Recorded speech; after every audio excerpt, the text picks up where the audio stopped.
Welcome to the Disability Sport Info Show, the podcast that explores academic knowledge about disability sport. My name is Dr Chris Brown, and I'm an academic with an expertise in disability sport. Each episode, I focus on a specific topic of disability sport and speak to academic experts to understand the area in more depth. So, join me and listen to the Disability Sport Info Show to get an expert view on disability sport. Hello listener, thank you for joining me today for another episode of the Disability Sport Info Show. For today's episode, I will be speaking with Matej Christiaens from Coventry University. The focus of the conversation will be about disability grassroots sport policy. I caught up with Matej to discuss what do we mean by policy, how has it been shaped over the years, and what is the current landscape of disability grassroots sport participation from a policy perspective. Welcome, Matej. So we're going to be focusing on policy, broadly looking at policy. We'll probably be focusing mainly on UK policy, but if we can also think about globally as well, where that kind of applies. So really to kick us off, how have disabled people historically been included in grassroots sport policy formulations? Yeah, I think it's really good that you start with like an historical view on policy, because it's always really important to know where we're coming from when we try to understand where we are right now, right? And to set the scene a little bit and to create a better understanding for the audience as well, I actually want to start in the 1600s when one of the first policies around disability came into existence. And this was called the Poor Relief Act. And it's one of the first times that we actually started to think about disability in society and how the state will deal with them, which wasn't in a very positive way, because it basically legalized the discrimination and exclusion of people with disabilities by putting them in institutions, hopefully funded by the families, and only if not possible, the state would try to intervene a little bit. But 1600s is about 400 years ago. The next piece of legislation around disabilities is about 370 years ago. And that's when things started to change around the 70s. So that's 370 years of people with disabilities were viewed as being a personal tragedy. We deserve pity, we need care, we need to be cared for.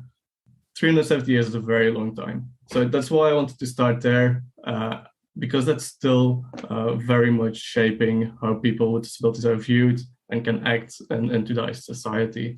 So 370 years ago, that brings us to the 1970s. That's perhaps a little bit closer to the audience perceptions of where we are. And the 70s were a very active period of time. A lot of disability movements came into existence, and they were very powerful in shaping some legislation as well. And in the 70s, we have the first piece of legislation that's actually giving some rights to people with disabilities. Previously, it was kind of legalized to discriminate, to exclude them from society. Now, we're finally seeing some movements where people with disabilities are getting some human rights, some basic rights, and they had to fight quite hard for that. And this resulted in the Chronically Sick and Disabled Person Act, which some argue is the first piece of legislation in the world, because we didn't want to focus only on the UK, that gives some rights to people with disabilities. Of course, we try to link this a little bit to the sport as well. So what does this mean for disabled people and sport? Because of that they were getting some rights, it also meant there was broader attention being paid to people with disabilities. In particular, one institution, the Council for Europe, which is very different from the European Union, has nothing to do with it. The Council of Europe is a human rights organization where, as far as I know, the UK is still part of. They took a particular interest in sport. So at the same time, when all of these disability movements and disability was attracting attention, the Council of Europe was also very interested in sport, and that resulted in what we know as the Sport for All campaigns. So they wanted to bring sport to the masses. They wanted to create an environment where everybody could participate. Very busy time, this 1970s. So the United Nations took a particular interest in disability as well. So the United Nations, they created the Declaration of the Rights of the Disabled Persons. So that was kind of laying out the foundations of human rights for people with disabilities. They were already doing stuff around human rights in general, but now they were taking interest in disability in particular, and they created this Declaration of the Rights of Disabled People. A little bit forward in the 80s, 1981, the United Nations actually attributed a year to people with disabilities. So they rebranded 1981 as the year for people with disabilities. So when we think back about these Sport for All campaigns, they wanted to join in. So they created a special Sport for All campaign that was aimed at people with disabilities. So this 1981 was the first time that we really see some policy directed to people with disabilities. And this all cultivated from the 70s, where all of these disability movements became very active and human rights organizations were starting to pay attention to this issue as well. This year, with the Sport for All campaign directed at people with disabilities, was really good. A lot of organizations were founded to support people with disabilities. But going back to what we're talking about, we were still very premature. People with disabilities were still excluded from broader society. It was still legal to discriminate against them. So the sport clubs that already exist, the non-disabled sport clubs, they were still turning them away. So we're kind of creating here a situation where people with disabilities are participating in sport in a segregated nature. So we have specialized clubs that deal with sport for the disabled, and we have the other clubs that are for the non-disabled people. We have to actually wait until 1995 before it becomes illegal to discriminate against people with disabilities, which is not that long ago. So this was the Disability Discrimination Act, which we now know as the Equality Act. It's a really important piece of legislation. It gives a lot of rights to people with disabilities to participate in society, to participate in entertainment and sport, recreation, all those activities. So it's really important and a really big step towards the sport participation for people with disabilities as well. The downside of this very active period is that we have so many sport clubs being created that the government is rethinking what they're doing.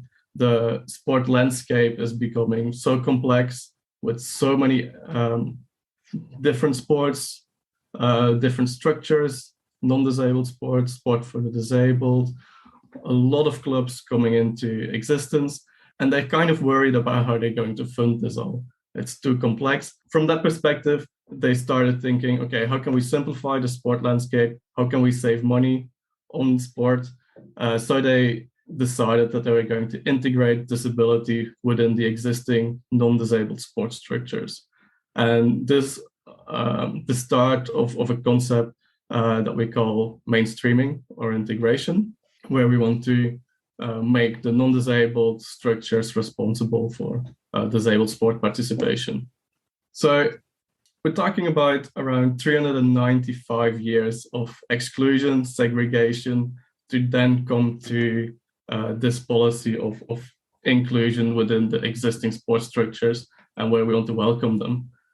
So I guess it's not that surprising that it's still very difficult in practice to actually carry that out. So it's only about like the last 50 years or so that people with disabilities are really being considered in sports policy, are getting more rights to participate, and particularly to participate within the existing non-disabled structures. Fascinating and a potentially eye-opening account of how much exclusion and discrimination, like you said, has been going on. I mean, when you break it down, 390 years, it's obviously it's an incredible amount of time, and that's obviously a very strong period of history to try and overturn in a relatively short space of time. Just for clarity, the 1995 Disability Discrimination Act was a UK-focused one? That was a UK-focused one, but we see similar movements, and for example, in the US. So most of these trends, while they might changed slightly in the exact years. The big trends we can observe within the Western society. Okay, that's interesting. So it's Western society that we're kind of focusing on. What is the difference? I mean, globally, is there even more discrimination in certain parts of the world compared to kind of traditionally Western nations? It's quite tricky because when we speak about disability, it's a very cultural phenomena. It's something that's very fluid over time as well. So different societies have a different understanding of what a disability is, and who people with disabilities are. And that's why I say the Western society, because that's where I'm more comfortable with as well. But also because we kind of view disability in a very similar way, while in other societies, they might view disability very differently. When we look, for example, at the elderly, different societies treat the elderly very differently. Some societies have a lot more respect for the elderly, while in Western societies, we almost start seeing them as a burden. And elderly and disability goes very, very much hand in hand. The older you get, the more likely you have a disability, etc. So that's why I said Western society, because it's so culturally shaped. It's a very fluid concept that's constantly changing. So it's quite difficult to speak about a global disability. Yeah, no, thank you again for that distinction. I think that's really important, the role of culture and kind of society in terms of how disability is positioned and experienced. Lots of content I want to pick out really from what you've said. Obviously, you have covered 400 odd years of history there, but obviously don't have time to go through 400 years. But I'm just curious, what, in your opinion, was kind of the spark? And if I could use the word spark, because I suppose is it a spark and it's taken 370 years to ignite? I don't know. In the 1970s, you were saying that that's when we started to get some movement. And then you said that was crystallized in 1981 with the UN Act. Why the 1970s? Why did it start to begin a movement then? I'm not entirely sure, to be honest. I don't know what started it. I would have to look that up. Is it anything to do with the social model of disability, do you think, in terms of how more kind of politicizing? Yes.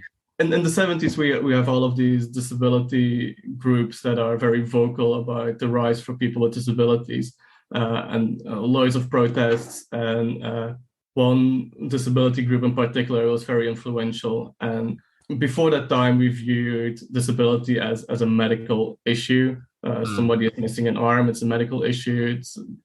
While these disability groups, they were arguing that it's not really a medical issue. Missing a leg doesn't make them disabled. It's society that's organized in a way that they can't function without their leg. And they were arguing that society should do more to facilitate their life so that they could live a full life without having a leg. And we see later on that this cultivates in like the removal of physical barriers, ramps, wheelchair access, disability toilets, and all those kind of things. But like you said, this is the period of time where we move away from this medical model influenced by the disability advocate groups towards a social model and understanding of disability, where we start viewing disability as a social issue, where society is structured in a way, like we've been talking about, 350, almost 400 years to exclude them from society. So now they're fighting to be included and argue that it's society that has to change so that they can actually function within it. Obviously, disability is a catch-all term, and obviously it belies the complexity and individuality of impairment and lived experience. So when the policies were starting to get formulated a little bit more seriously, was it equal amongst different impairment categories, impairment groups, or was there kind of a more specific approach to sport participation for particular impairment groups? Do we have that information? Legislation is usually focused on how is the state going to give money to people with disabilities, and that's why the state groups people into different categories. So qualification of disability plays a very big role in that, because the state is mainly worried about how much money am I going to give to different kind of people. So they don't necessarily care that much about the different categories in the same way as we would consider it in sport. For them, it's mainly a consideration about who are they going to give money to. So how impaired are they? How much can they still contribute to society? That's more the way that governments usually think. It's a very interesting concept, and I think it takes us mainly a bit away from policy, because people with disabilities themselves, they view disability in a hierarchy as well. So discrimination doesn't only come from outsiders, the non-disabled, but also from insiders, where some groups of impairments feel worse off than some others. So they view within all of the disabilities that there's some kind of hierarchy, where usually the wheelchair user is quite on top because they're very visible, can quite easily integrate into society these days, while some other disabilities, particularly some mental disabilities, are viewed kind of at the bottom, where it's not as visible, but also requires a lot more support in a way. So it is a very tricky kind of situation. And then to bring it back to sport, we also see that there has been differences in how different impairment groups have participated in sport.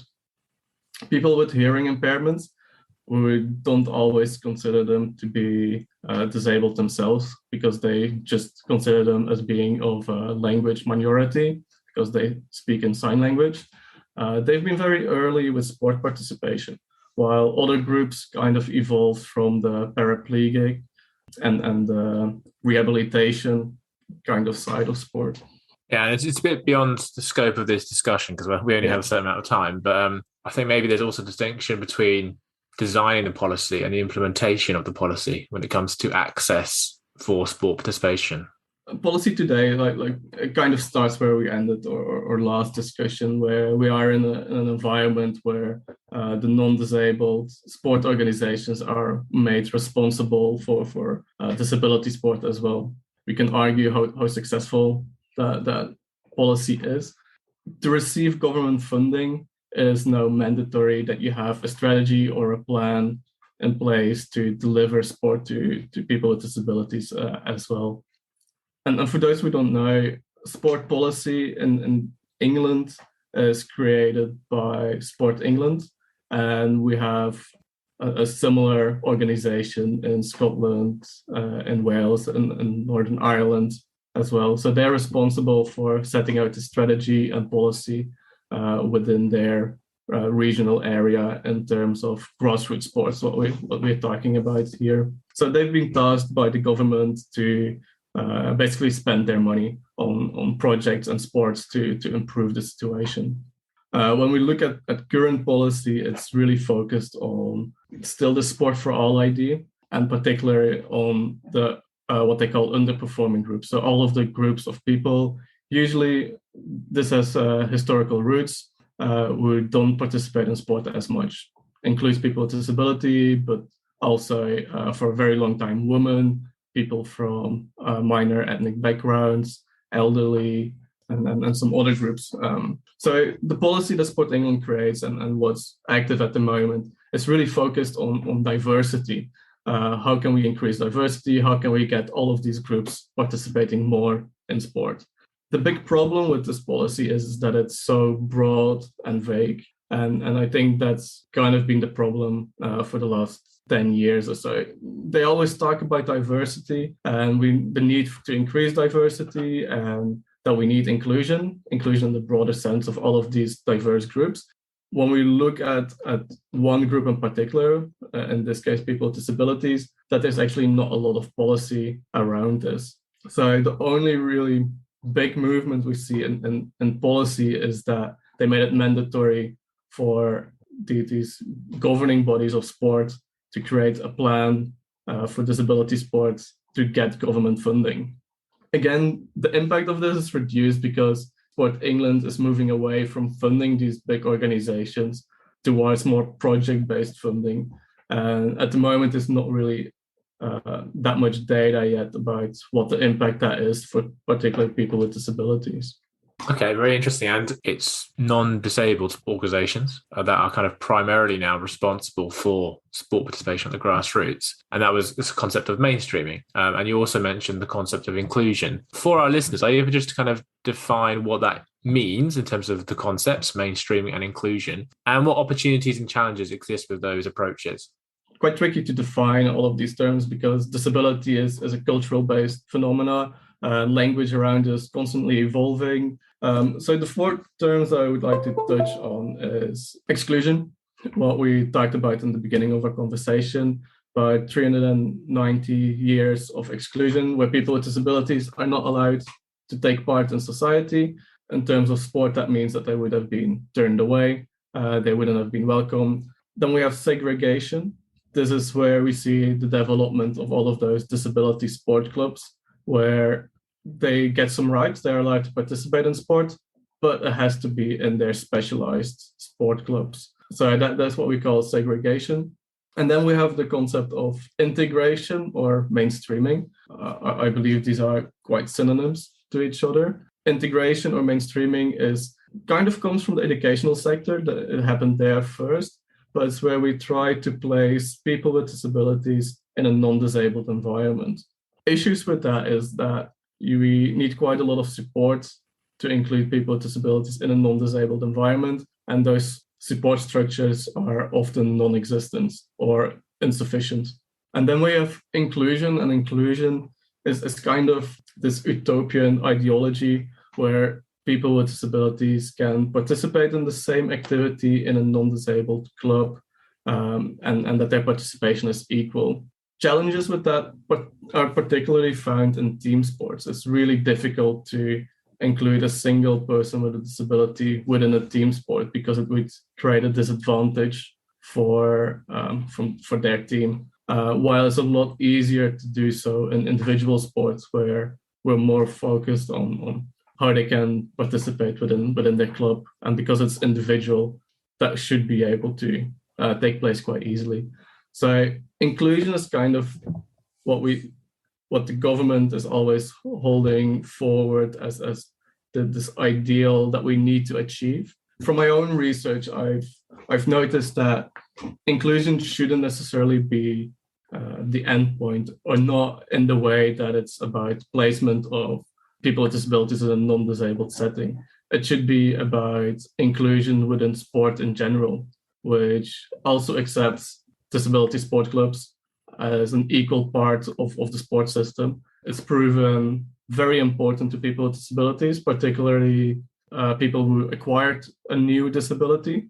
They feel more confident participating in a setting that shares values with them, where they feel at ease, compared to being placed immediately in a non-disabled setting where their disability is being emphasized and put under a magnifying glass. That is the difference between these terms that we use, and some of the challenges as well. If you were trying to summarize it in a succinct way, how would you describe the current policy environment for grassroots sport participation for disabled people? I think the current policy, like I said, is a little bit too vague and too broad. It gives a lot of space to individuals to interpret what inclusion is. That proves to be very troublesome because a personal interpretation of inclusion isn't always fit with what people with disabilities want or how they see inclusion. It very often leads to what we call ableist practices. This is where sport clubs take a very light approach to inclusion, usually focused on physical barriers. So a lot of sport clubs from my own research said that they were inclusive, and that was purely based on that they had a ramp for a wheelchair user to come in, that they had a disability toilet, accessible toilet, and that they had some parking spaces. And they found themselves to be an inclusive club based on some of those physical characteristics, while inclusion goes much further than that. It's about, can they participate equally in your sport? Do they have the support that they need? Do coaches know what they're doing when there's somebody with a disability in the club? and from policy having that very broad focus on diversity in general, without actually speaking about what is inclusion, what is our end goal with inclusion, how are we going to achieve inclusion, particularly in terms of people with disabilities. It gives so much space for all of this kind of malpractice to happen. And it's very much an educational thing. It's not that they deliberately want to exclude people with disabilities, it's that they haven't been taught differently or told differently. And sadly, you still hear quite often sport clubs saying, well, we're not a disability sport club, or if they can achieve the same standards, then they're welcome. And current policy kind of facilitates that in a way because it's so vague and so broad. Interesting. Okay, thank you for that. Yeah, that's really enlightening to kind of focus on that gap, I suppose, in policy definition and how that has created different interpretations. So finally, just looking forward, what policy changes need to happen in the future to give the best possible environment for increasing participation in sport amongst disabled people? So building on what I just said, I think sport policy needs to be much bolder and clear about what they mean when they talk about diversity and inclusion. They need to specify it for the various groups that they consider under those terms, and create a strategy in which they explain what they mean with diversity, inclusion, how they envision that would work in practice, because that's often missing, and what they hope the end result will be. Because if they don't know what the end result will be, or what end result they're striving towards, then it becomes very difficult to do any of the other bits of policy. So I think that is a really important one for me, where they work together with disability sport organizations and disability movements, and create a more long-term vision about how they see the sport landscape. And then we can make steps to actually try to achieve that. The other thing is that I really believe that we should start treating disability sport clubs as equal, that we consider them as an integral part of the sport participation for people with disabilities, and that inclusion, as in putting people with disabilities in a non-disabled environment, is perhaps not the best strategy. We need to see how can we approach sports participation from a holistic perspective, and it's about getting people with disabilities engaged in sport participation, and that doesn't necessarily has to be in a non-disabled club. I think that's quite important as well. Maybe the last thing is perhaps not that much policy-based, but I really believe that non-disabled sport clubs have to change the way that they look at disability. Again, sport clubs have traditionally been excluding people with disabilities from their club because they belonged in those specialized clubs. So there's this very long history of that happening, and we can still kind of see that today. It's not necessarily exclusion, but is, how do you call it, naivety, being naive. So they don't really see people with disabilities as their target audience. They don't have any strategy in place to include them or to market towards them. So sport clubs could do a lot more to show that they're open to the idea of accepting people with disabilities. That is about the language they use on their websites, pictures they use, but also actively working with disability organizations in their areas and things like that. So sport clubs themselves could do much more to show that they're open to inclusion, that they're open to people with disabilities. Excellent. Yeah, some really interesting ideas. I particularly taken by the co-design principle, that actually it's rather than having it imposed upon disabled people, you actually need to, of course, get them involved because ultimately that's going to probably breed the best possible opportunities if you actually get it from the grassroots in terms of actually understanding the main areas. Also, if you want to try and get a discretionary activity going, and sport is a discretionary activity, choice. Yeah, so don't just be forced to go into a specific type of setting. Have that choice. And then, finally, the culture, I suppose, and the approach of key organisations such as sports clubs. So I think that's it, really. Is there anything else you'd like to add before we close for today? Yes, because we've painted quite a negative image, perhaps, about sports. So I must say, from my personal research as well, there are some very positive movements in the sport landscape as well. They're often initiated by single advocates within a sport club, but it is very promising. And some of the ideas is that we should move away from the distinction between disability and non-disability and kind of create an identity around the sport that they participate in. If you look at athletics, for example, you have a lot of separate groups. You have the throwers, you have the sprinters, you have the jumpers. And I found some sport clubs who really try to use that as a point of similarity, where they create an identity around the throwers and where they all engage with each other and try to move away from that separation of disability and non-disability. So that was really interesting. And then another very interesting movement is where we actually see the creation of a hybrid club, where a disability sport club merges with a non-disability sport club. And that way they break down barriers, where it becomes a lot easier to move between them, but also the cooperation and those kind of clubs are really interesting. So there are definitely some positive movements out there that hopefully we'll see more of in the future. There's some individual people with disabilities as well that I had the chance to talk to, and they've had some amazing experiences where they went into a club and were accepted with open arms, and where the club tried to accommodate as best as possible. And we're talking about somebody in a wheelchair or crutches who went to play squash, who went to go mountain climbing in a wheelchair, a person with a hearing impairment who got very engaged in athletics and is one of the biggest stars at her club. So there's some very interesting and positive personal stories and some positive movements within the sector as well. And that's very important too. It's often easy to be quite negative and critical, and perhaps I was guilty there myself, but there is good practice happening and there are positive updates happening.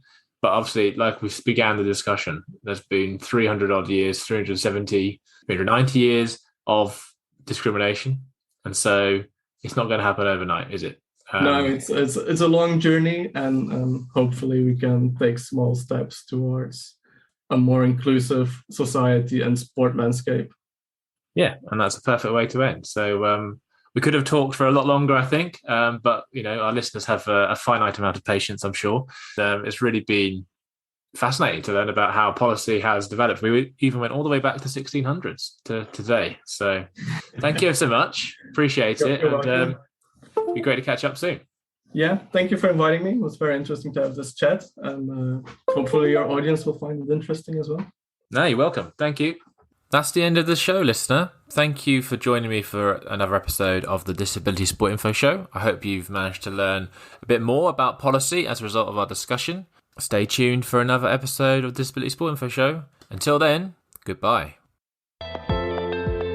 You've been listening to the Disability Sport Info Show, academic insights into disability sport.